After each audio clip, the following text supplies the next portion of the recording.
Monsieur le bourgmestre, Monsieur le président de la Fondation Auschwitz, Monsieur le directeur de l'association Mémoire d'Auschwitz, Madame André Caillé, Mesdames et Messieurs en vos titres et qualités, c'est un honneur et un plaisir pour moi de pouvoir honorer ici, plus particulièrement Monsieur Burghardt, au nom de l'ambassadeur de France, Madame Claude-France Arnoux, qui ne peut malheureusement être présente ce soir, retenue par d'autres engagements, et vous prie de bien vouloir l'en excuser.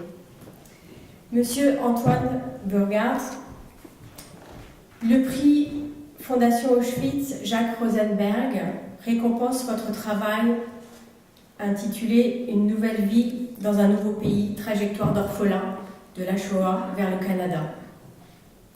Il s'agit de votre thèse que vous avez préparée, comme ça a été rappelé, depuis 2012, sous la codirection du professeur Isabelle von Bultzing-Loven de l'Université Lumière Lyon 2 et du professeur Yolande Cohen de l'Université du Québec à Montréal. Vous avez brillamment soutenu ces travaux en 2017. Votre thèse s'est proposée effectivement d'étudier l'histoire d'orphelins de la Shoah, s'étant rendue au Canada après la fin de la guerre, au travers d'un programme, le War Orphans Project, mis en place par la principale organisation juive canadienne, le Canadian Jewish Congress. Ce qui vous a particulièrement intéressé, c'est l'histoire collective et aussi individuelle de ces orphelins.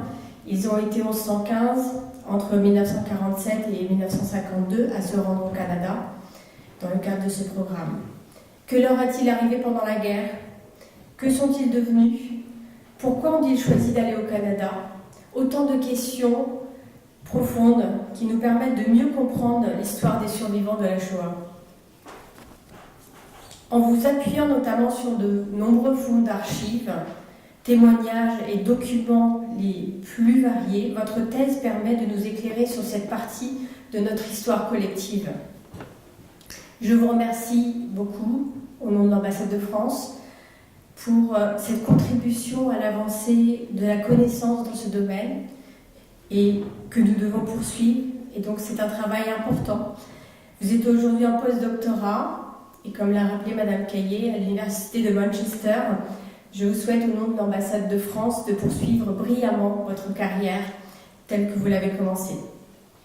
Au nom de l'ambassade de France, je tiens aussi tout particulièrement à saluer le travail accompli par la Fondation Auschwitz pour la transmission de la mémoire et de ces différentes activités qui nous permettent à tous de maintenir cette mémoire vive permanente. Je vous remercie pour votre attention.